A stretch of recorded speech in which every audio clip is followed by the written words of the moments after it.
संसद के अंदर अनुराग ठाकुर ने बयान दिया तो उसके बाद जाति को लेकर संग्राम नजर आ रहा है। राजनीतिक प्रतिक्रियाएं लगातार सामने आ रही हैं। सुनिए। अनुराग ठाकुर जी ने किसी का नाम ही नहीं लिया, तो फिर ये उड़ता तीर किसने पकड़ लिया अपने ऊपर? इसके लिए हिंदी में कहावत होती, इसे शब्दशः ना लिया जाए, मैं कैविएट लगा कह रहा हूं, किसी व्यक्ति के लिए शब्द नहीं प्रयोग कर रहा हूं। हिंदी में कहावत होती, चोर की दाढ़ी में तिनका, यानी कहा किसी और के लिए जाए और आदमी अपने आप अपने ऊपर मान ले।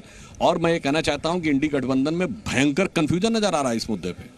अखिलेश यादव जी बहुत आक्रोश से पूछते हैं, आप किसी की जात कैसे पूछ सकते हैं? फिर कहते हैं पूरे देश की जात पूछनी है। तो पहले मेरे भाई स्पष्ट कर दो, पूछनी है कि नहीं पूछनी है।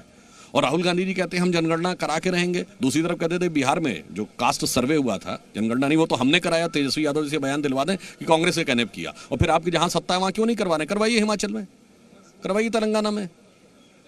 जहां इंडी गठबंधन की सरकारें पंजाब में, बंगाल में क्यों नहीं करवा रहे मेरे भाई? और कर्नाटक में तो हुआ रखा है, आंकड़ा क्यों नहीं जारी कर रहे हैं? लगातार इस बात को कहते रहे कि भारतीय जनता पार्टी के लोगों के दिल में दलित भाइयों के लिए, पिछड़े भाइयों के लिए, आदिवासी भाइयों के लिए, मुसलमान भाइयों के लिए कोई स्थान नहीं है। सरेआम संसद में अपमानित किया जा रहा है। जाति जनगणना के लिए हम लोग लगातार मांग कर रहे हैं, सरकार लगातार डिनाई कर रही है। और जितना भी सरकारी सेवाएं हैं उसमें लगातार आरक्षण खत्म किया जा रहा है। लगातार जितनी उपेक्षा हो सकती है दलित, पिछड़े, आदिवासियों की, वो सामने है। माननीय राहुल गांधी जी विपक्ष के नेता है, कांग्रेस पार्टी के नेता है। और जब पूरा इतिहास बताते उन्होंने ये बताया था कि भाई आप जनगणना की बात करते हैं, जाति के आधार पर मतलब सेंसस होना चाहिए मांग कर रहे हैं। लेकिन 70 साल तक आपकी सरकार थी, तब आपने क्यों नहीं किया? और जाति के आधार पर जनगणना मांगने वालों को अपनी जात तो मालूम है क्या? इसी तरह का सवाल किया था। इसमें राहुल गांधी का अपमान होने का विषय बिल्कुल नहीं है।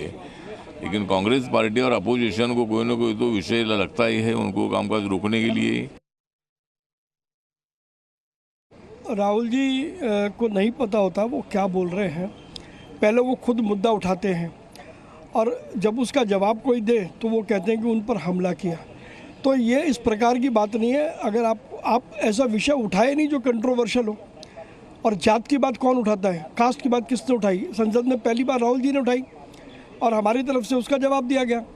तो उसमें अगर उनको जवाब मिला और अगर जवाब उनको पसंद नहीं है तो ऐसे सवाल ना उठाएं तो ही ठीक होगा।